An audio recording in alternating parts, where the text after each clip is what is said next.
Hey, all you market inventors. Today I'm going to talk about how you can determine if you really have the next billion-dollar idea.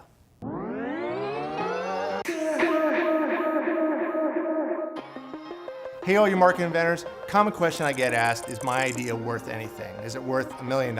Is it worth 10, 100? Is it worth $1 billion? So I'm going to walk you through the questions to ask yourself in this process so you can figure out and do the math at home. So let's start. First, is there verified pain?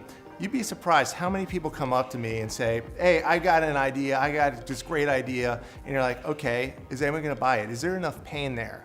Either you as the entrepreneur, and there's a ton of entrepreneurs that quit their day jobs because there was enough pain and nobody was solving it, okay? Look at Spanx. It was a pain that people really didn't even perceive maybe initially, but owner and founder of Spanx did perceive that, did believe that. And once she showed people what it was, they realized they did have pain. So it may not be obvious, but it just comes down to just asking questions. If you feel it, that's great, and that's a good start, but then ask around, ask your friends, ask your family, ask your coworkers, ask some strangers on the street. Get that and verify it. Verifying is critical.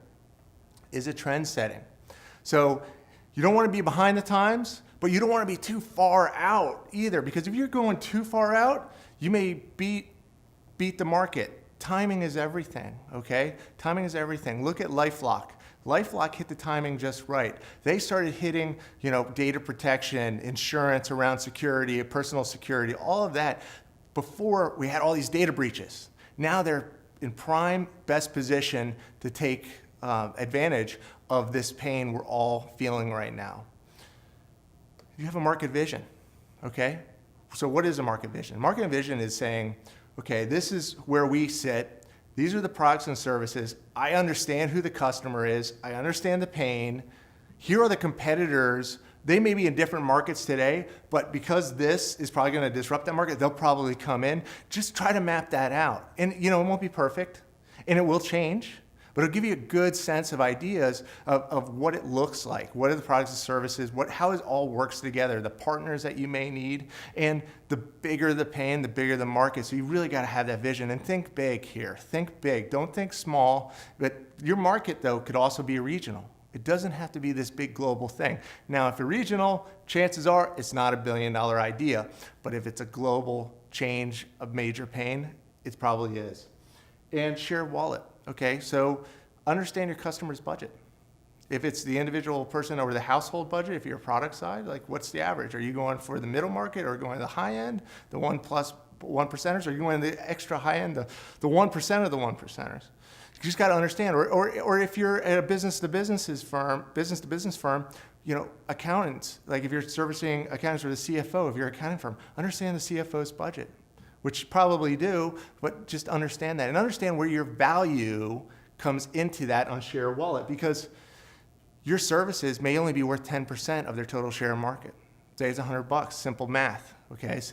And you're only 10%, but you gotta know that. And you gotta know who else is competing with you for those budgets. And that's where we talk about indirect competition. That's where you may not be selling the same services, but they're competing with you on the same budget, right?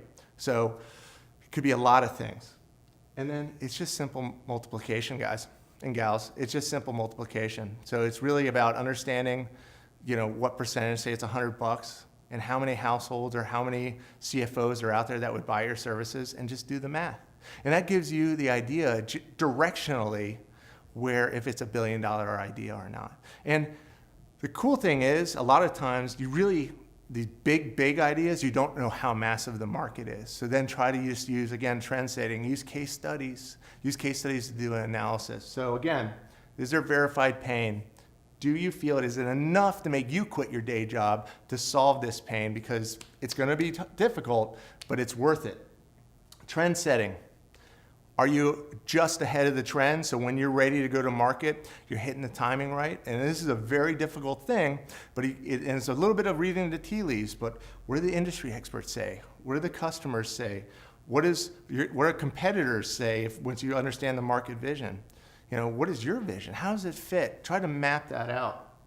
and then understand what that looks like in the market vision, and then understand how much value you're possess, or you're going to give value ratio to the wallet, and that's your share of wallet. That's what is rightfully yours if you produce that value, okay? Because in that value, again, is solving the verified pain.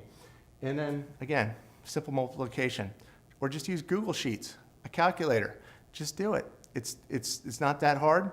It's real simple. The hard stuff you've already done, and then it's just simple math. So thanks again. I hope this helps you. I hope this helps determine, where you do your own analysis, self-analysis on if you do really have a $1 billion market idea, or even a $10 million market idea. But again, billion is the new million. So dream big, do big things, disrupt, invent new markets, and have fun. Thanks, everyone. Hey, everyone. Thanks again for watching. We're going to keep the series going. It's been great feedback. We're just going to keep adding additional content in new different ways, different perspectives to help you really be a market inventor and build that $1 billion market. Thank you.